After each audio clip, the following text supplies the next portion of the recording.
Ok, bienvenidos a este séptimo video de la serie de videos que hemos estado grabando, hablando sobre la racional de salud pública y económica de establecer un seguro nacional de salud en Puerto Rico. En el video sexto, el video anterior, hablamos sobre la parte de los factores, ¿verdad? Que promueven que un seguro nacional de salud sea un seguro que promueve una eficiencia administrativa y unos ahorros en el sistema de salud, bien importante, ¿verdad? Y en este video lo que queremos hablar es sobre algunos detalles importantes sobre el momento de implementar un seguro nacional de salud, una serie de aspectos y decisiones que hay que tomar con respecto a ese seguro nacional de salud, que, ¿verdad?, que habría que actuar sobre ellos, particularmente después que se decide ya implementar el Seguro Nacional de Salud y en sus primeras etapas de implementación.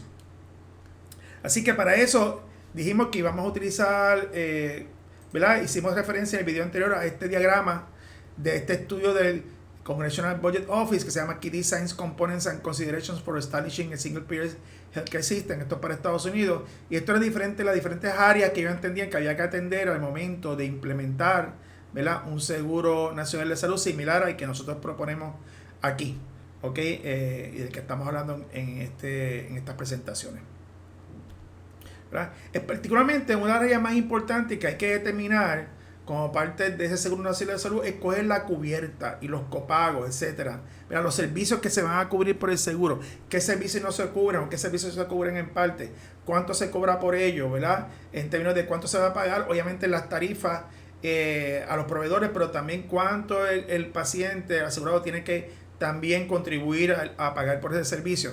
Y todo eso se puede resumir en este diagrama que sale de este informe de la OMS, que se llama la financiación de los sistemas de salud, el camino hacia la cobertura universal del 2010, que es muy útil, bien interesante, porque resume en una gráfica todos estos elementos, dimensiones que hay que, ¿verdad?, que hay que tomar en cuenta y que decidir. ¿Verdad? Que ustedes ven que esto tiene un diagrama que tiene tres dimensiones. La dimensión horizontal, por una parte, cubre una de las dimensiones la población que está cubierta. En el caso de nosotros queremos que sea toda la población, o sea que esto llegaría hasta acá. La parte de qué servicios van a estar cubiertos, obviamente es imposible que el seguro cubra necesariamente todos los servicios que existen, ¿verdad? Quizás puede cubrir la mayoría de ellos, pero no necesariamente todo, porque obviamente va a depender de la disponibilidad de fondos, y sabemos que necesariamente no es viable que cubra todo, pero por lo menos lo más importante es cuáles deben cubrir, que son los más esenciales, los más importantes desde el punto de vista salubrista, clínico, ¿verdad?, para mantener una población saludable o en óptimas condiciones. Y el eje vertical es cuánto, ¿verdad?, cuánto es del gasto, cuánto es lo que se va a gastar en esos servicios, pero cuánto de eso, ¿verdad?, paga el plan, ¿verdad?, y cuánto pagan los asegurados de su propio bolsillo, que ahí viene la parte de los deducibles, los copagos, etcétera.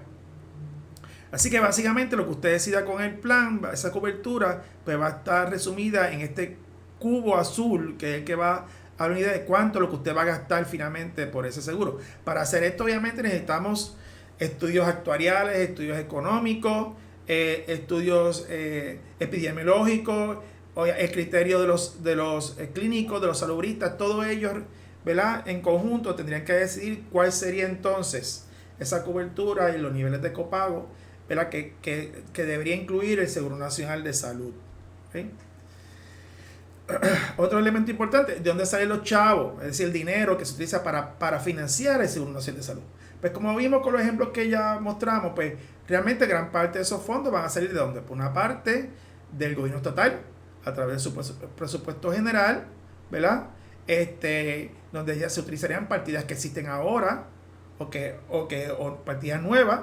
Una de las cosas que habría que decidir si, por ejemplo, ¿verdad?, que se propone en el PDLAC 113 es que, por ejemplo, la ACA, ¿no?, el seguro de la ACA contra accidentes automovilísticos y el de la Corporación de Seguro del Estado, el seguro que tiene esa corporación para accidentes laborales, pues todos esos fondos, esas primas que se utilizan para eso, vayan al fondo del Seguro Nacional de Salud también. Así que esas son las cosas que habría que entonces estructurar también eventualmente. Obviamente los fondos federales, y una de las cosas que para bien o para mal, el problema que tenemos en el sistema de salud en Puerto Rico es que de hace décadas para acá, de una situación donde la mayor parte de los fondos del sistema de salud, la parte que era de los servicios, por ejemplo, para la población de bajos ingresos, eran fondos estatales y la minoría eran fondos federales en vez de Medicaid. Ahora, pues, se ha revertido la tendencia y la proporción. Gran parte de los fondos que se utilizan para atender la población de ingresos bajos son fondos Medicaid, CHIP, y la parte de la población ¿verdad? De 65 años o más, pues gran parte es fondos de Medicare. Así que esos fondos obviamente son necesarios para poder financiar el Seguro Nacional de Salud, y para ahí habría que pedir waivers, lo que llaman waivers o permisos al gobierno federal, que la agencia que maneja estos fondos CMS, o sentarse a negociar con ellos para ver cómo se pueden integrar esos fondos del Seguro Nacional de Salud, ¿verdad? Para poder lograr el sueño de tener un Seguro Nacional de Salud. Otros fondos son las primas provenientes actualmente que pagan los patronos, los empleados y los individuos por su cuenta para comprar los seguros privados, ¿verdad? Pero deberían estructurarse de tal manera en que sean progresivas, es decir, que aquella persona que tiene un mayor ingreso porcentualmente pague más de su ingreso en prima que gente que tiene bajos ingresos. Eso se conoce como que, ¿verdad? Un esquema de progresivo, ¿ok? Y también pueden generarse otros fondos adicionales públicos a través de impuestos al consumo, a productos que sean dañinos a la salud o a ingresos pasivos provenientes de inversiones y que se utilizan, que vengan marcados, earmark, para el fondo, ¿no?, del Seguro Nacional de Salud. Esos son ejemplos de diferentes fuentes de financiamiento. ¿Okay? Ahora, una de las cosas que es importante es que obviamente usted tiene los fondos, pero una de las cosas que usted tiene que determinar como parte de la análisis actuarial es, bueno, ¿cuánto es lo que me cuesta la prima de este Seguro Nacional de Salud en función de la cubierta que yo decidí que voy a cubrir, de esos servicios que voy a cubrir y los copagos que yo voy a poner? ¿Cuánto sería la prima que yo cobraría si fuera a vender este seguro, ¿verdad? O a cobrar por él? Pues para eso es importante entender que este Seguro Nacional de Salud tiene que estar funcionaría bajo lo que se conoce el Community Rating en inglés, o la prima basada en el riesgo comunitario, versus lo que sería la prima basada en el riesgo individual. O sea, el riesgo comunitario es un sistema donde los seguros de salud, ¿verdad?, calculan cuál es la prima que van a cobrar por un seguro, ¿verdad?, dentro de un grupo en general o un área geográfica, ¿verdad?, de forma tal que esa prima no vaya a ser diferente, no se vaya a diferenciar en función de, por ejemplo, la edad, el sexo, el estado de salud o el historial de reclamación de la persona. Es decir, que la aseguradora, bajo un community rate, lo que hacen es cobran el promedio, ¿no?, de la prima según esa población, que idealmente tiene que ser bajo un fondo mancomunado, tiene que tener una mezcla de riesgo, ¿no? Gente con riesgo bajito, gente con alto riesgo. Así que se calcula el promedio, ¿verdad? Y de forma tal que no se le va a cobrar más a la gente que consume más o que está más enferma, ¿no?, ni menos a los que son más saludables, ¿no?, sino que se calcula en base al promedio, y todo el mundo, o el promedio de lo que se espera del gasto, ¿verdad?, y todo el mundo paga la misma prima. Eso es lo que sería community rating. Eso versus lo que usualmente hace muchos planes, que es que la prima que le cobran a una persona depende de factores como su edad, sexo, estado de salud o sus reclamaciones anteriores, ¿no?, o lo que se espera que esa persona gaste. Y en ese caso, ¿qué es lo que termina pasando? Que las personas que son más saludables, más jóvenes, por ejemplo, terminan pagando primas más bajitas, y aquellos que son personas más enfermas con condiciones crónicas de mayor edad terminan pagando primas más altas. Bajo el Obamacare de 2014, ¿verdad?, se le decide a las aseguradoras que hagan community rating, ¿verdad?, pero sí se les permite que hagan una cierta diferenciación según la edad de la persona, de forma tal que los afiliados mayores, lo máximo que pueden cobrarle es hasta 3 veces más lo que pagarían los jóvenes. Claro, esto ha ocasionado que algunos jóvenes terminen pagando más de lo que pagaban antes, así que algunos de ellos terminan pagando más de lo que pagarían si fuera por su cuenta. Pero recuérdense que es bien importante entender esto.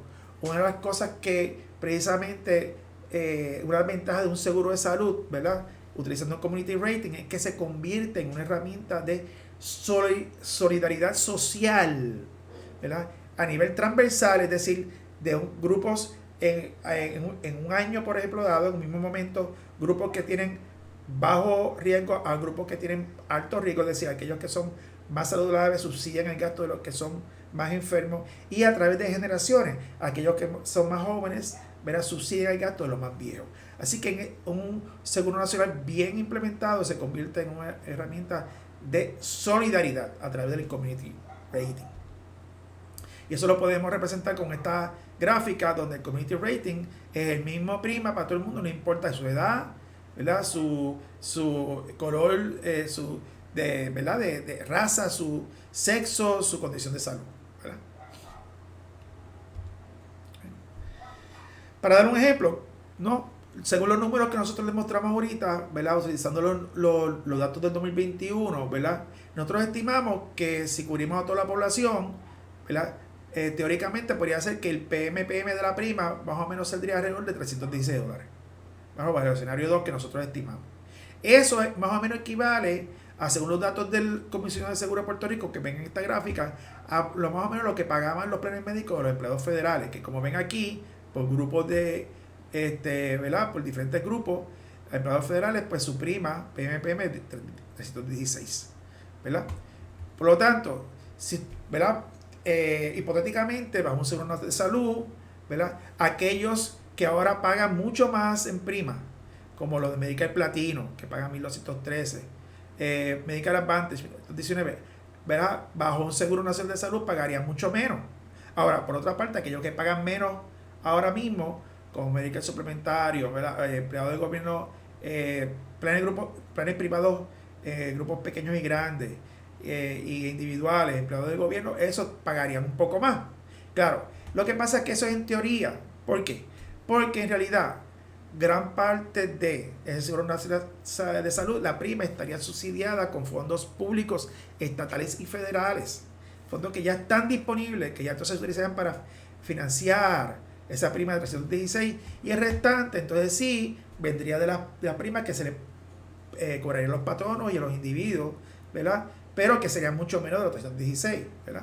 Así que esto es una forma, ¿verdad?, para enseñarles cómo funcionaría, ¿verdad?, o cómo podría funcionar ese seguro nacional de salud, el pago de la prima bajo el sistema de Community Rating.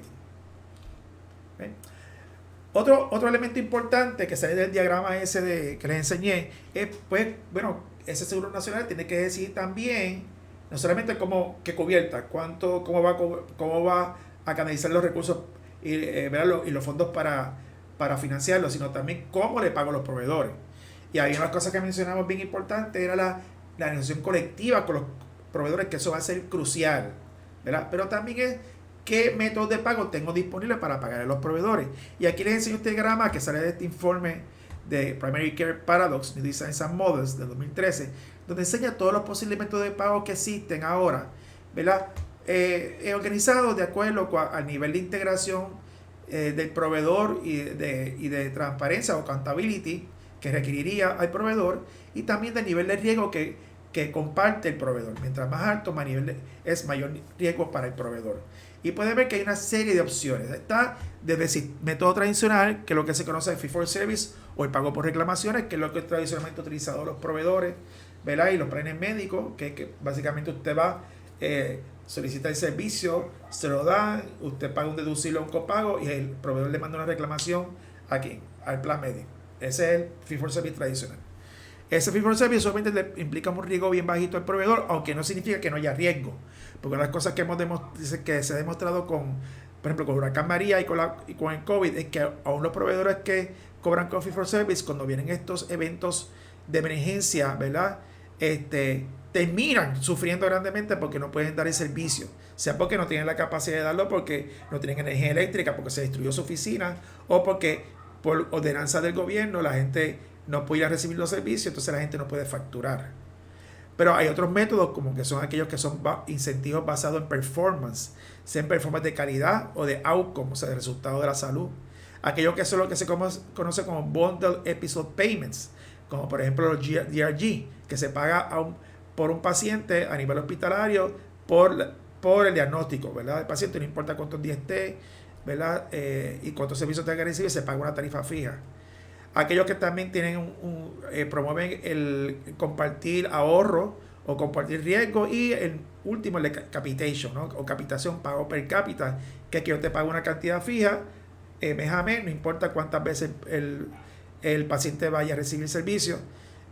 Así que lo que planteamos nosotros es que todos estos diferentes métodos de pago deben ser como un menú, como un abanico de opciones que el Seguro Nacional de Salud debe tener disponible, y que lo debe negociar con los proveedores, sea a nivel colectivo o individual, de cómo ellos quieren que se le pague, y así quizás cada proveedor ve que le conviene en unos servicios cobrarlo de una manera, y quizás en otros cobrarlo de otra. ¿Ok? ¿Cómo se podría implementar finalmente este Seguro Nacional de Salud? Sabemos que esto no se puede implementar de noche a la mañana, que esto requiere un periodo no de implementación y de que se vaya evaluando el proceso, y que debe ser gradual para que todo el sistema se vaya ajustando, porque obviamente es un cambio bien grande con respecto a lo que tenemos y queremos hacer bien las cosas. Por lo tanto, como está en el PCD de la 113 y como nosotros entendemos que se debe hacer, pues debe ser por etapa, ¿verdad? Y por ejemplo, la primera etapa se podría implementar, ¿verdad? Primero se crea la corporación, se hacen los estudios actuariales, epidemiológicos y financieros para determinar la cubierta, se determina la prima basada en riesgo comunitario, se establece la estructura y mecanismos de financiamiento para capturar los fondos para el Fondo Mancomunado de Seguro Nacional de Salud, se da la negociación colectiva con los proveedores y profesionales de la salud para establecer las tarifas y métodos de pago, y se hace la petición a CMS para utilizar el uso de los fondos de los programas de Medicaid, CHIP y Medicare para financiar el Seguro Nacional de Salud. En la segunda etapa se establece la fecha de comienzo del Seguro Nacional de Salud, se orienta a la población, a los proveedores y empresas, ¿verdad? Y sobre cómo va a funcionar el seguro y con eso sus beneficios. En la etapa 3, si se recibe la autorización de CMS, se empieza la integración de los asegurados de Vital, que son los fondos de Medicare mayormente, y los seguros privados y empleados públicos, y se consolidan bajo un solo fondo, bajo el Seguro Nacional de Salud. Se establece el mercado secundario de seguros privados para la cubierta suplementaria, es decir, para los servicios que no cubre el Seguro Nacional de Salud. En esta etapa todavía no se incluye la gente de Medicare. En la etapa 4, ¿verdad? Ya con toda la población de Puerto Rico menor de 65 años ya cubierto bajo el Seguro Nacional de Salud, ¿verdad? Bajo un sistema de pago único, se sigue la negociación con CMS para ver si permiten entonces que los asegurados de Medicare entren eventualmente al Seguro Nacional de Salud, y cuando ya se recibe la autorización, se llega a un acuerdo, pues se integran en la última etapa al Seguro Nacional de Salud, y ya entonces toda la población de Puerto Rico está cubierta bajo el Seguro Nacional de Salud. ¿Okay? Así que con eso terminamos este sexto video, si no es que me equivoco, y los elementos más importantes del Seguro Nacional de Salud, ¿no? En donde hemos demostrado que primero que se justifica desde el punto de vista salubrista, de salud pública. Segundo, que la industria de seguros de salud en Puerto Rico ha demostrado que es una industria que se está enriqueciendo a costa de recursos que podrían llegar a la población para incrementar los gastos médicos, mejorando el pago a los proveedores, gastando proveyendo más servicios, y así mejorando la salud de la población, y que definitivamente hemos demostrado que económicamente, con los fondos que hay, sería posible teóricamente establecer un Seguro Nacional de Salud donde se cubra toda la población de Puerto Rico, incluyendo los que no están asegurados ahora. Demostramos las eficiencias que tendrían, que se podrían realizar con ese Seguro Nacional de Salud, basado en evidencia, ¿verdad? En conceptos robustos y en evidencia, ¿verdad? Concreta. Demostramos también que cuáles son los componentes que habría que, o discutimos los componentes que habría que ir a determinar. Luego que como país decidimos, miren, vamos a establecer el Seguro Nacional de Salud, no tenemos que hacer más estudios, ¿ok? Esa es mi propuesta, ese es mi planteamiento. No tenemos que hacer más estudios para demostrar que debemos establecer un Seguro Nacional de Salud, porque la evidencia, ¿verdad?, salubrista y económica está ahí de que se debe y se puede hacer. Sino lo que tenemos que hacer los estudios para poder montar ya, cuando estemos en el proceso de implementar, montar entonces los muñequitos del Seguro Nacional de Salud, y entonces poder eventualmente establecerlo, ¿verdad?, de una forma gradual. Y con eso entonces terminamos este sexto video. En un próximo video quiero entonces con ustedes ya de manera final hablar sobre unas lecciones importantes sobre el papel del gobierno en el sistema de salud, que salen del libro de Economics of Reconsider de Rice on Robert Barnes del 2023, y que yo he cogido esas lecciones que ellos plantean ahí, las he interpretado adaptadas a Puerto Rico y como yo entiendo, y las he ampliado con otras sugerencias, otras lecciones. Así que los veo en el próximo video ya con la parte final. Ok, pues muchas gracias por su atención.